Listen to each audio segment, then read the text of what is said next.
Week, I've had the opportunity to make progress on issues that matter to Americans. I've had productive, direct, and extensive meetings over 4 days in Guangzhou and Beijing with China's economic leadership, including Premier Li, Vice Premier He, Governor Pan, and Finance Minister Lan. I've also met with those outside of the central government, including American and other foreign businesses, Chinese academics and students, and local government leaders with practical, on-the-ground economic policy responsibilities. Let me outline 3 areas where we've made significant progress this week. First, Vice Premier He and I agreed to launch intensive exchanges on balanced growth in the domestic and global economies. This represents an important part of my effort to advocate for American workers and businesses and gain a better understanding of certain PRC macroeconomic policies. Let me explain. During conversations this week, I underscored again that the United States does not seek to decouple from China. Our 2 economies are deeply integrated, and a wholesale separation would be disastrous for both of our economies. Even as we take action to diversify our supply chains, we seek to preserve the broader trade and investment relationship that can benefit American workers and firms. China is a key market for American products and services, and competition between our firms can spur greater dynamism and innovation in American industries. The American businesses that I spoke to in Guangzhou underscored the significant benefits of a healthy economic relationship. At the same time, I expressed concern to senior Chinese officials that there are features of the Chinese economy that have growing negative spillovers on the U.S. and the globe. I am particularly worried about how China's enduring macroeconomic imbalances, namely its weak household consumption and business overinvestment, aggravated by large-scale government support in specific industrial sectors, will lead to significant risk to workers and businesses in the United States and the rest of the world. China has long had excess savings, but investment in the real estate sector and government-funded infrastructure had absorbed much of it. Now, we're seeing an increase in business investment in a number of new industries targeted by the PRC's industrial policy, and that includes electric vehicles, lithium-ion batteries, and solar. China is now simply too large for the rest of the world to absorb this enormous capacity. Actions taken by the PRC today can shift world prices. And when the global market is flooded by artificially cheap Chinese products, the viability of American and other foreign firms is put into question. And we've seen this story before. Over a decade ago, massive PRC government support led to below-cost Chinese steel that flooded the global market and decimated industries across the world and in the United States. I've made clear that President Biden and I will not accept that reality again. I know that these serious concerns are shared by our allies and partners from advanced economies to emerging markets. China's excess capacity is built up over a significant amount of time, and our concerns will not be resolved in a week or a month. But the exchanges that we announced during this trip will provide a dedicated structure for us to raise our concerns about China's imbalances and overcapacity among a wide range of other topics, in a detailed and targeted manner. We intend to underscore the need for a shift in policy by China during these talks, building on the over 2 hours I spent on this topic with the Vice Premier last week. This is part of our effort to advocate for American industries and prevent the significant economic disruptions we've seen in the past. It's important to note that I firmly believe that addressing these imbalances in an appropriate way will not only be good for the U.S. and the world, it will also be good for China's long-term productivity and growth. Importantly, we have and will continue to emphasize that our concern about overcapacity is not animated by anti-China sentiment or a desire to decouple. Rather, it's driven by a desire to prevent global economic dislocation and move toward a healthy economic relationship with China. Second, I was pleased to announce that we're expanding cooperation with China in our shared work against illicit finance. At home, President Biden and I have taken major steps to prevent illicit actors from exploiting the U.S. financial system and to hold them accountable when they do.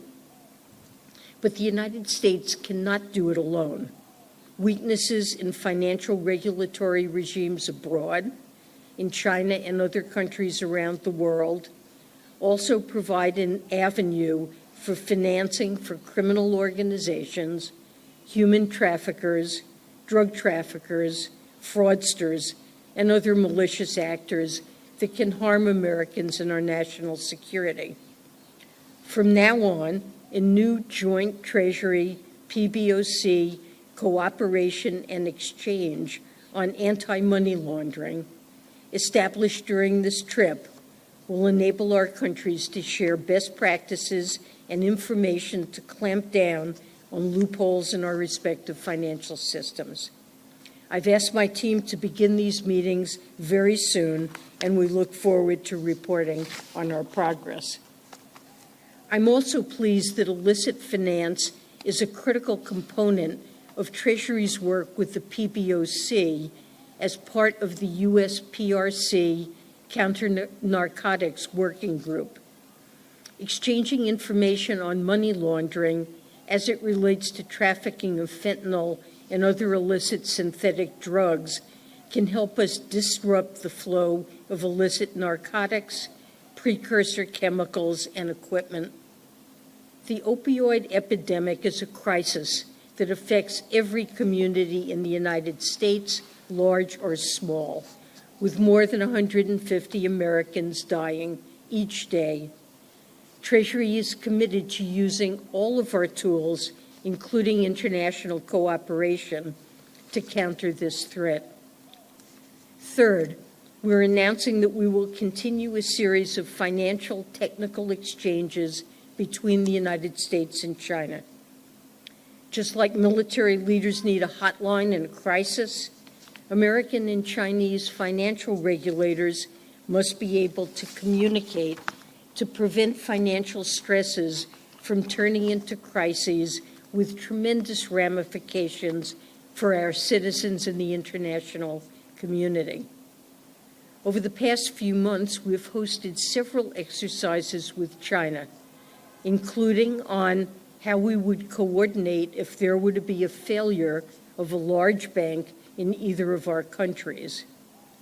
I'm pleased that we will hold upcoming exchanges on operational resilience in the financial sector and on financial stability implications from the insurance sector's exposure to climate risks. These are the types of discussions that we have with other major economies. Since we know a financial issue in a foreign country can quickly cascade to ours, and I'm glad we're doing the same with China. This technical exchange builds on other spheres of cooperation. This includes our efforts to alleviate debt distress in emerging markets and developing countries. We've seen progress over the past few months on specific debt cases, such as Zambia's. I have and will continue to push as hard as I can to build greater momentum in other outstanding debt cases. I've also been pleased by the progress we've made in conversations around sustainable finance, and I'm committed to moving our climate cooperation with China forward. Alongside these specific steps, I also exchange views with Chinese officials on the macroeconomy and national security. I shared my assessment that the American economy remains strong, with President Biden's historic economic agenda driving both our current resilience and long-term growth. We also discussed risks to the resilient global outlook. I was able to learn more about how the Chinese government views their current economic and financial situation and the steps that they have and are contemplating taking. These exchanges help inform our government's own economic decision-making. We also had difficult conversations about national security. President Biden and I are determined to do all that we can to stem the flow of material that's supporting Russia's defense industrial base and helping it to wage war against Ukraine. We continue to be concerned about the role that any firms, including those in the PRC, are playing in Russia's military procurement. I stress that companies, including those in the PRC, must not provide material support for Russia's war, and that they will face significant consequences if they do. And I reinforce that any banks that facilitate significant transactions that channel military or dual-use goods to Russia's defense industrial base expose themselves to the risk of U.S. sanctions. We also exchanged information on the use of economic tools in the national security space. Going forward, I believe that we must continue to discuss how each side defines national security in the economic sphere. While the U.S. needs to continually evaluate its national security measures, given the rapid pace of technological development, we're committed to no surprises. We've privately and publicly laid out our perspective at length, along with the principles and processes that we undertake in formulating our policies. Our actions are implemented through transparent rules and regulations with ample comment periods, and we would welcome transparency from the PRC on its national security actions and greater clarity on where it sees the line between national security and economic issues. This would provide greater stability to the relationship while also helping foster confidence for firms doing business with the PRC, which is in China's interest. Vice Premier He and I committed to stay in close touch about these issues. The United States will also be hosting our Chinese counterparts next week for the fourth meetings of the Economic and Financial Working Groups, where these issues will be discussed at length. So let me end with this. The work of diplomacy is not easy, but in the few months since the Woodside Summit, and certainly since I visited Beijing last summer, we have taken major steps to stabilize the U.S.-China bilateral relationship. And during this trip, we've been able to build on that foundation to move the ball forward on specific issues that matter to Americans. That does not mean we have resolved all our differences. There's much more work to do, and it remains unclear what this relationship will endure in the months and years ahead. But as we proceed, we must remember that its trajectory is not predetermined. It depends on the choices that each of our countries make. I know that the American people expect a clear-eyed approach to China, one that proceeds with confidence about the economic strength of our country and protects our national security, while finding a way forward so that both countries can live in a world of peace and prosperity. The President and I are firmly committed to continue to deliver on that. Thank you. I'd be glad to take your questions. First question goes to Alan Rappaport, The New York Times. Thank you, Secretary Yellen. Following your meeting with the Premier, his office put out a statement saying that the U.S. should refrain from politicizing and national securitizing economics and trade, and appeared to be dismissive of some of the concerns that you raised about overcapacity. What's your response to that? And if China does not make changes, what types of measures do you think should be considered to protect the green energy industries that the Biden administration is trying to develop? Well, I believe that in several hours of conversation on this topic, that I was able to make very clear the basis for our concerns about Chinese overcapacity, and that our concerns are not U.S. concerns alone, but also reflect the views of our allies in Europe, in Japan, and in developing emerging markets, Mexico, India, among others. So this is a widespread set of concerns, and I believe he heard very clearly my view that this is something that, if not addressed, will injure American workers and firms. And I think he also understands that we have concerns with respect to our supply chain resilience about developing undue overdependence on China as a source of supply in areas like clean energy, which will clearly be expanding in the decades ahead. And we need to have some participation in this, as our allies do. We agreed, as I mentioned, to launch intensive exchanges on balanced growth in the domestic and global economies. The reason for that is because the Chinese have heard our concern with the potential impact on American workers and firms, and realize that we need to discuss this and address this collaboratively. Next question goes to Fatima Hussein from the Associated Press. Hi, Secretary Yellen. Forgive my voice. Your counterparts brought up TikTok in your discussions.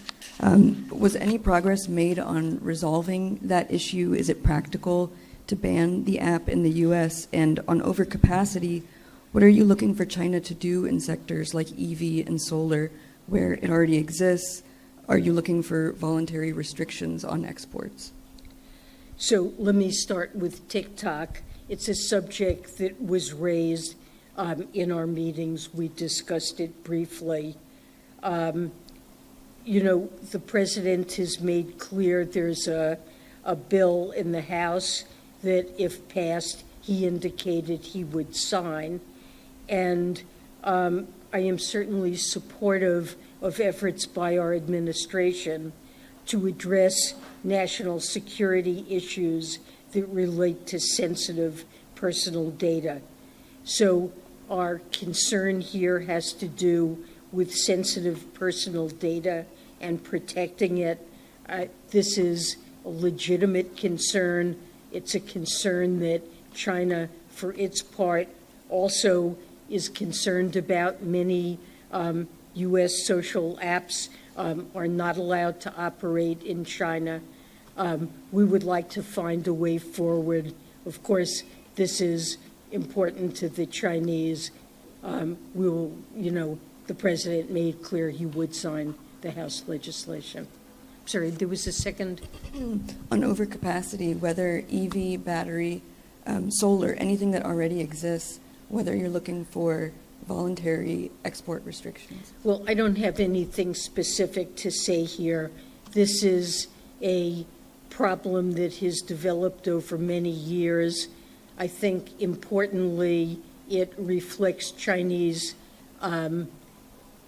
policies that place great priority on these sectors, channel support to them, enable them to continue operating even when prices drop to very low levels due to overcapacity, and their firms don't exit the market. Instead, it's potentially our firms that have to do so.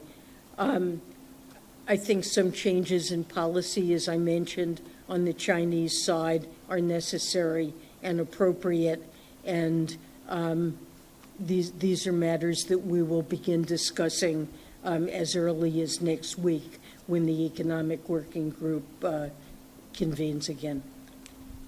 Next question will go to Courtney Brown with Axios. Thanks for taking our questions, Secretary Yellen. I wanted to follow up on what Alan asked. You mentioned in your opening remarks that the Biden administration won't accept the reality of what happened over a decade ago with the first China shock. So how far is the Biden administration willing to go to prevent that from becoming a reality? What are some of the specific actions that you could take? Well, I don't want to get ahead of where we are on this, but I did last week visit a firm in Atlanta called Sunniva that was a dynamic and technologically advanced producer of solar cells in the early 2000s. This was a time when China ramped up its capacity to produce solar panels enormously.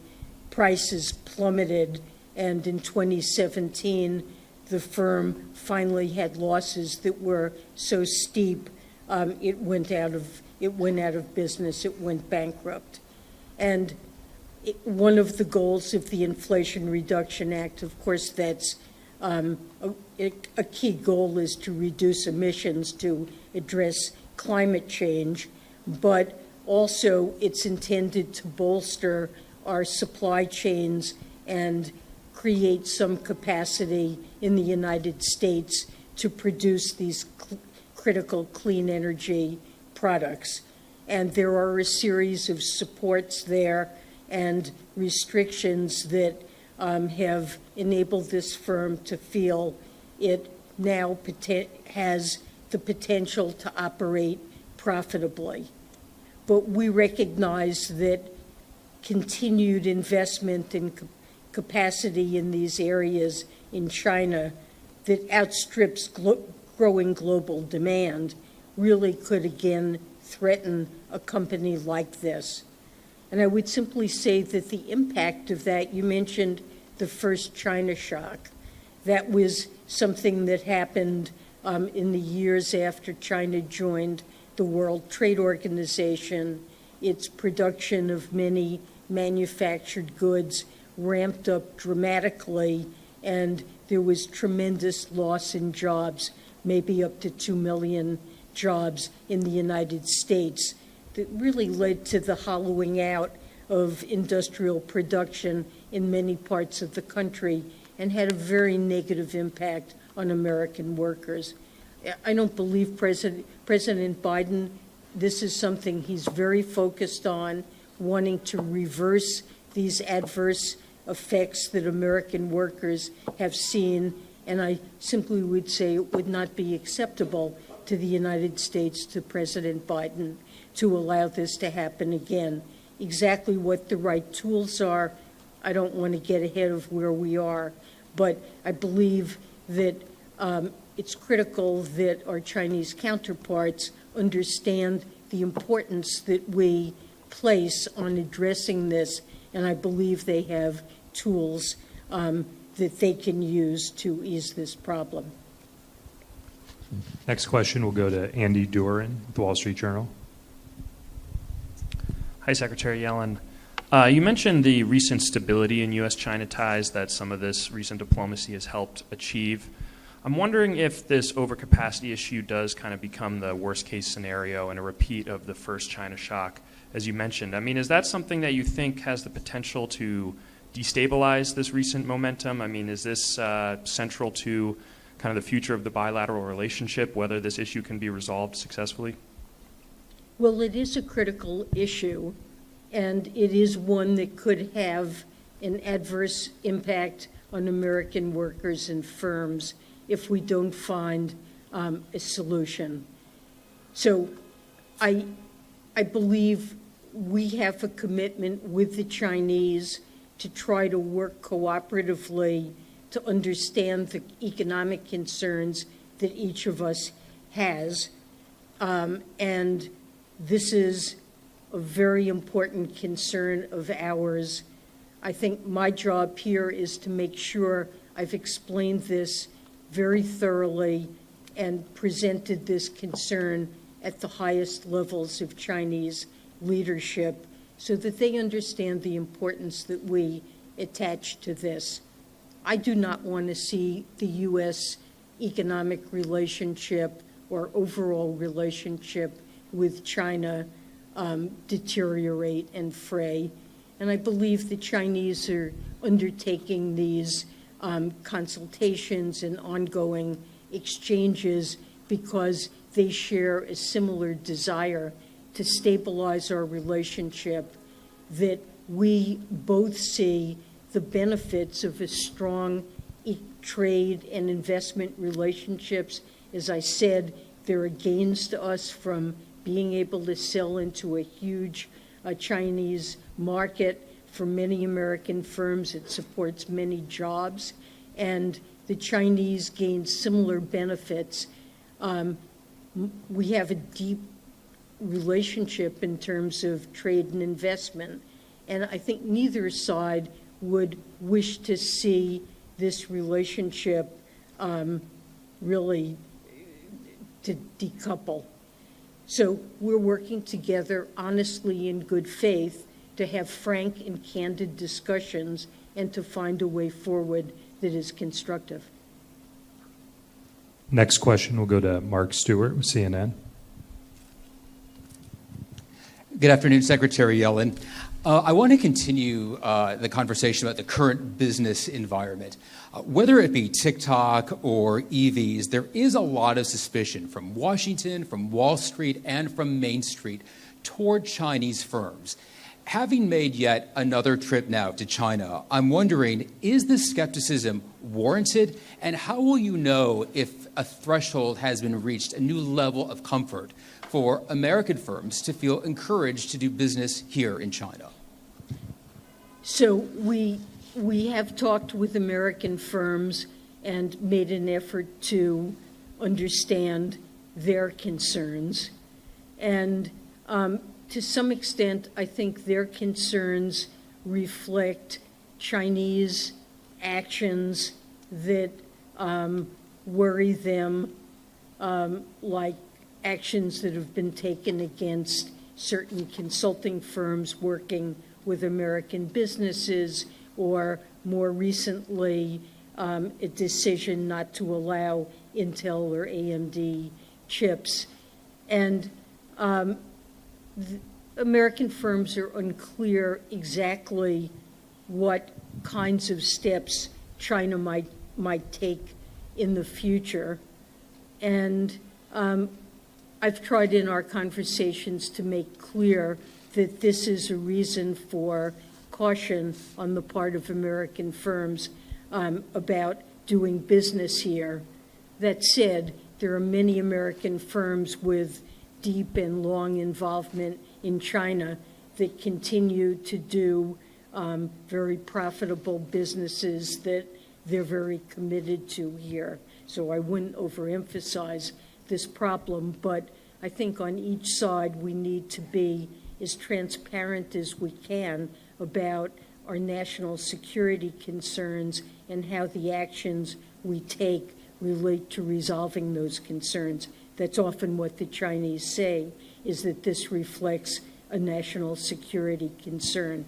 as I mentioned, when we've put restrictions in place, we've proposed rules, gone through a full rulemaking process in which we take comments and make very clear what the rules of the game are, and I think that would be helpful on the Chinese side as well. And the final question will go to Wang Li Wei from Caixin. Hi, Secretary Yellen. I study econ in Columbia. Very much share your concern of the overcapacity issue on China and beyond. But I also want to be in keeping with your spirit of being constructive for this trip. In the short term, from what I talked to some former Chinese senior officials, solution from supply side is relatively limited on this overcapacity issue because it is tied to China's development model where local governments is very active. And at this stage, where the economy is already weak, local governments wouldn't want company to go bankrupt, as you just mentioned, fearing layoff and potential social stability issues. So do you get some inkling from your discussion with Chinese policymakers on what could be done in the short to medium term, or perhaps what you raised in terms of solutions, as you are a top macroeconomist? Well, there's supply and then there's also demand. And so we've had conversations with our Chinese counterparts about the demand side of the equation and the fact that China's saving rate is among the highest in the world, and even at this advanced stage of development remains close to 45%. The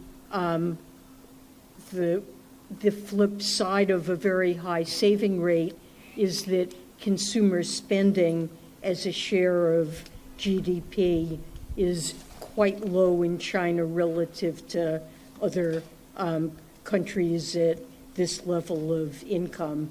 And so one possible approach would be to boost demand and to see a larger share of GDP accrue to households to bolster their income or